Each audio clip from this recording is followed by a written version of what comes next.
Waalaikumsalam warahmatullahi wabarakatuh.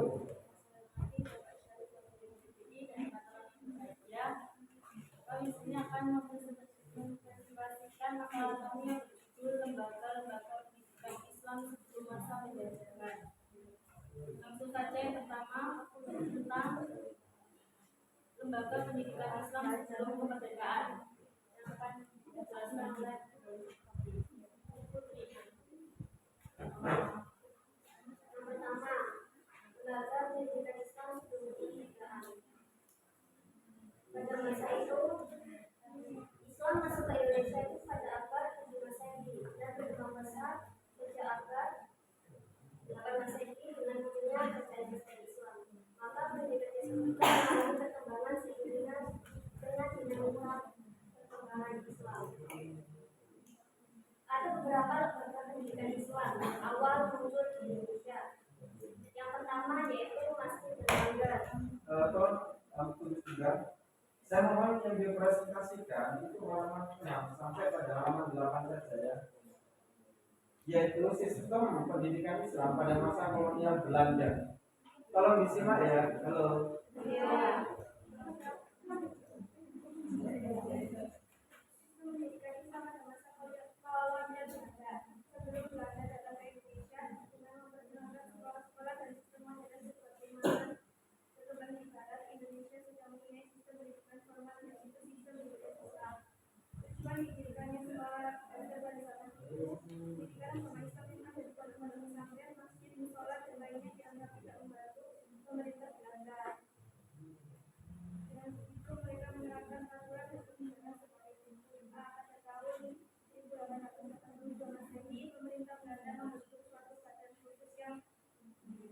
Mengawasi kehidupan beragama dan pendidikan Islam yang disebut PSTRAJ.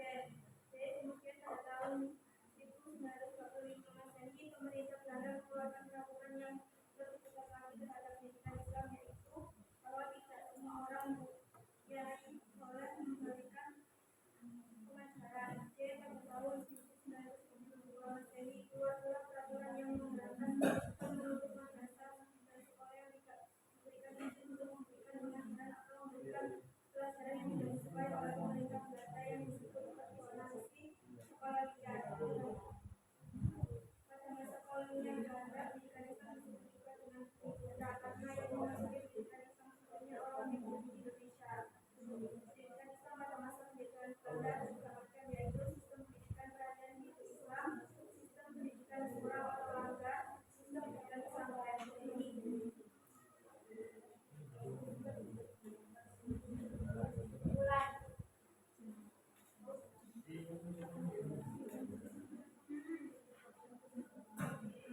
Kesimpulannya dari paparan materi di atas dapat kesimpulannya akan disebutkan dalam poin-poin berikut ini.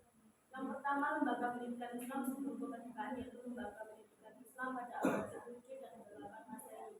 Ada beberapa lembaga pendidikan Islam awal yang muncul di Indonesia, diantaranya Masjid Al-Azhar, pesantren, madrasah, mahkamah dan daya, dan juga surau.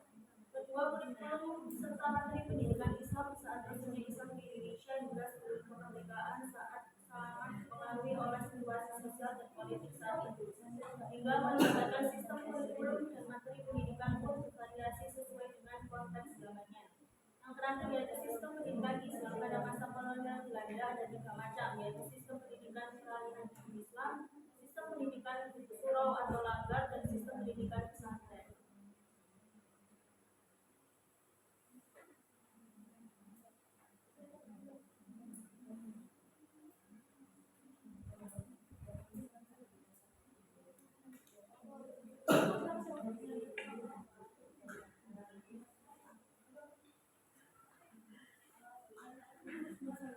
Jadi penjelasan makalah ini mungkin ada pertanyaan atau sanggahan.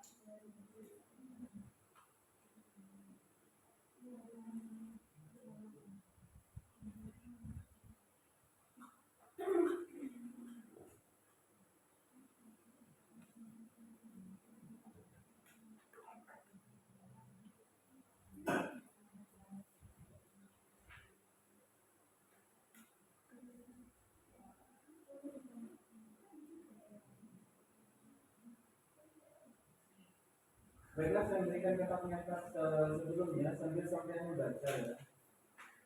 Baca makalah yang sudah disebarkan itu, dan saya mohon agar supaya diskusinya hidup. Saya mohon agar supaya makalah itu sudah diberikan di dalam grup WA sampai ya 1 hari maksimal ya 1 hari sebelum dilaksanakan diskusinya. Ya.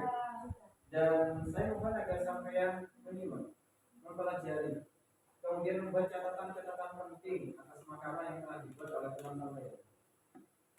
Ini materi yang bagus, ini materi yang penting, di mana kita bicarakan tentang lembaga-lembaga pendidikan dan sistem pendidikan ketika penjajahan kolonial Belanda itu dimulai di negeri ini.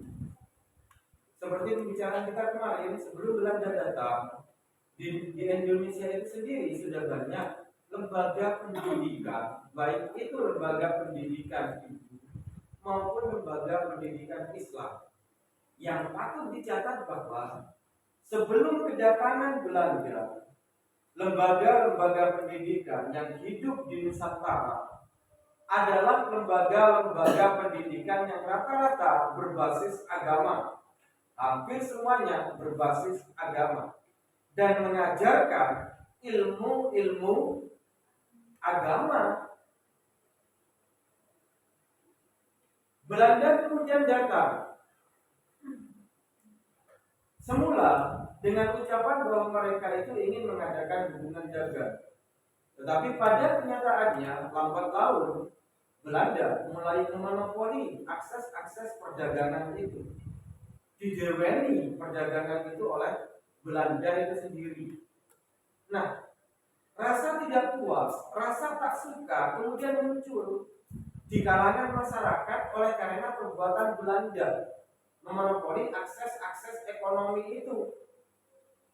Rasa tak puas ini mudah timbul justru jika ada tokoh-tokoh yang memobilisir rasa tak puas tersebut menjadi pemberontakan. Rasa tak puas itu bisa berubah menjadi pemberontakan jika ada tokoh-tokoh yang kemudian mengumpulkan masyarakat dan menyampaikan teriakan yang sama. Tokoh-tokoh itu biasanya adalah kiai. Hal ini bisa dipahami penjelasan saya. Iya. Biasanya adalah kiai. Yang mana kiai ini, kiai-kiai tersebut, sebagian besar waktunya digunakan untuk mengajar. Baik itu mengajar di surau atau mengajar di pondok pesantren. Maka Belanda kemudian menaruh terus rasa curiga, memperhatikan terus lembaga-lembaga pendidikan. Karena kebanyakan pemberontakan terhadap Belanda lahir dari lembaga-lembaga pendidikan yang dipimpin oleh kiai-kiai itu. Atau kiai-kiai itu oleh karena mengajar ke masyarakat, dipercaya oleh masyarakat, mudah bagi kiai-kiai ini untuk mengorganisir masyarakat, menyatukan masyarakat. Maka Belanda menjadi sangat takut pada kiai dan lembaga pendidikannya. Dalam hal ini Belanda kemudian memilih 3 cara untuk mengantisipasi agar supaya kiai-kiai ini tidak mengorganisir masyarakat. Apa saja bentuk antisipasi itu? Yang pertama, Belanda ingin memindahkan agama rakyat Nusantara yang mayoritas Islam menjadi beragama seperti agama mereka, Kristen. Memang harus diakui ya, Belanda itu seiring dengan keinginan untuk menjajah dan menguasai perdagangan, juga memiliki keinginan untuk melakukan kristenisasi, mengkristenkan umat di Nusantara. Siapa yang mula-mula membawa agama Kristen ke Indonesia? Ya orang Eropa, Portugis dan Belanda dan Inggris. Mengapa kok mereka ingin untuk memindah agama itu? Mereka beranggapan paling tidak kesamaan agama akan membuat masyarakat Bumi Putra itu lebih toleran terhadap Belanda. Polai agamanya podo. Ya, Ini kan bisa dipahami loh. Ini agama ini pada mudah bukan untuk memahami politik asosiasi seperti ini. Namanya politik asosiasi. Ini agama ini podo, insya Allah pemberontakan. Ini agama ini podo, maka pemberontakan bisa diminimalisir. Jika agama mereka yang Islam bisa pindah ke agama saya, diasosiasikan, ditarik ke dalam agama saya. Maka Belanda kemudian membawa para pendeta dari Eropa untuk mengajarkan Kristen supaya agama Kristen juga menjadi agama yang dianut oleh masyarakat Bumi Putra. Ini bisa dipahami. Yang kedua, Belanda juga mendirikan langkah antisipasinya dalam hal mengobati rasa takut itu terhadap umat Islam dan lembaga pendidikannya dan kiainya. Dalam rangka mengantisipasi rasa takut itu, Belanda juga mendirikan sekolah-sekolah ala Belanda. Tapi sekolah-sekolah ini belum bisa dimasuki oleh masyarakat jelata. Hanya bisa dimasuki oleh mereka kalangan bangsawan di Indonesia dan kalangan Belanda sendiri. Sekolah ini juga berfungsi sebagai media kristenisasi. Belanda sudah mendirikan itu sejak awal-awal kedatangan mereka. Kemudian yang ketiga, Belanda juga mengadakan politik untuk merekrut bangsa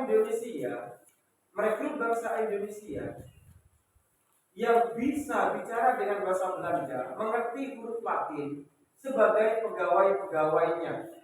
Rata-rata adipati, rata-rata pimpinan kecamatan, bupati di kabupaten, adipati adalah orang-orang Belanda pada masa itu.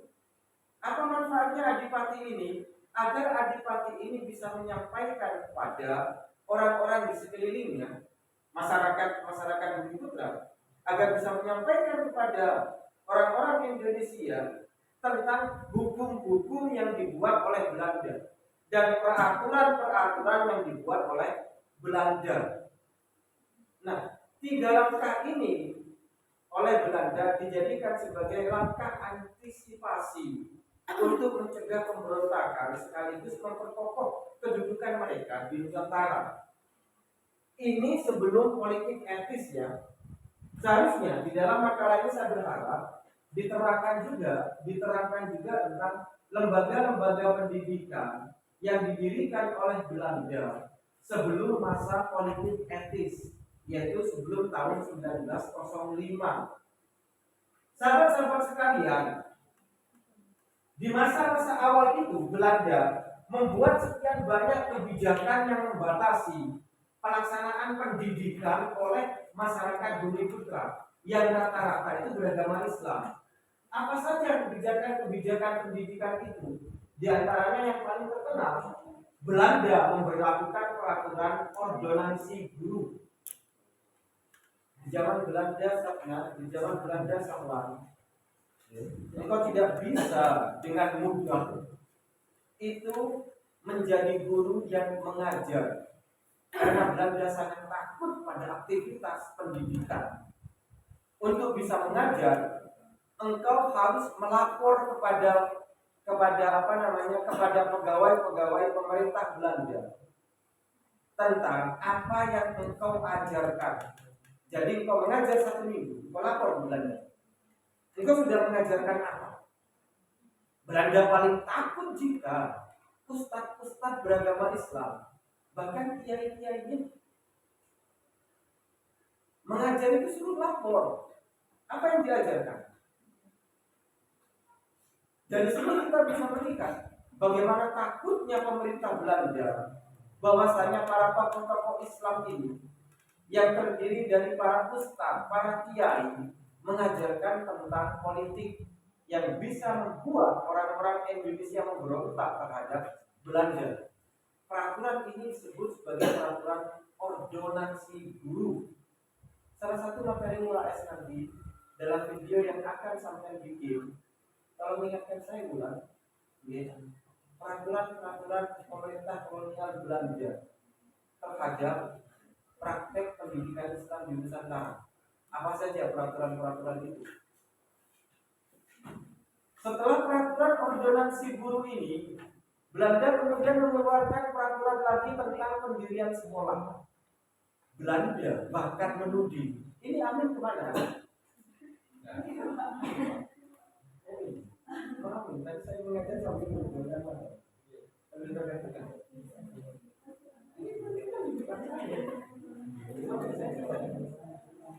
Jadi setelah itu Belanda mengeluarkan aturan. Belanda mengeluarkan aturan tentang sekolah liar. Mohon dicatat ini bahwa apapun sekolah yang tidak mendapat izin dari Belanda dan bukan sekolah yang didirikan oleh Belanda, itu disebut sebagai sekolah liar. Apa hanya pesantren? Bukan itu saja. Apa hanya madrasah? Apa hanya langgar yang disebut sekolah liar? Bukan itu saja. Bahkan sekolah umum yang materi pelajarannya itu sama dengan yang diajarkan sekolah Belanda, didirikan oleh masyarakat Indonesia, itu juga disebut sekolah liar oleh Belanda. Padahal yang diajarkan bukan hanya masalah agama. Siapa yang mendirikan sekolah-sekolah seperti ini? Yaitu orang-orang lulusan sekolah Belanda sendiri, yang didirikan oleh Dr. Sutomo, yang didirikan oleh Ki Hajar Dewantara. Mahasiswa itu kan bukan sekolah agama. Itu juga masuk dalam kategori nama yang disebut oleh Belanda sebagai sekolah liar.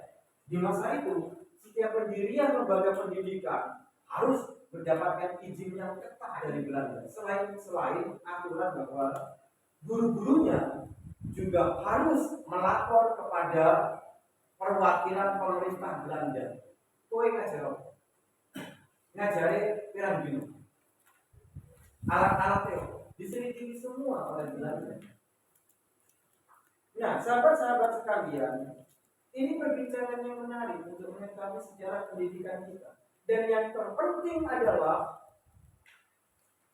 realitas bahwa Belanda membedakan antara sekolah umum yang didirikan oleh Belanda dengan sekolah agama yang didirikan oleh masyarakat Indonesia sendiri.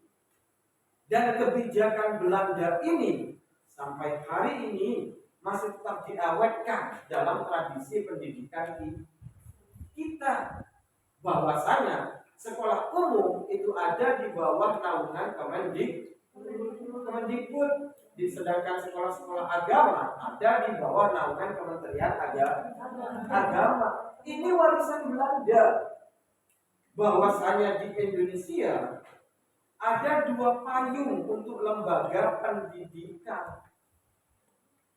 Dan tradisi ini diawetkan sampai sekarang. Nah, sahabat-sahabat sekalian, mari kita buka ruang diskusinya. Silakan, waktu kita cuma 30 menit.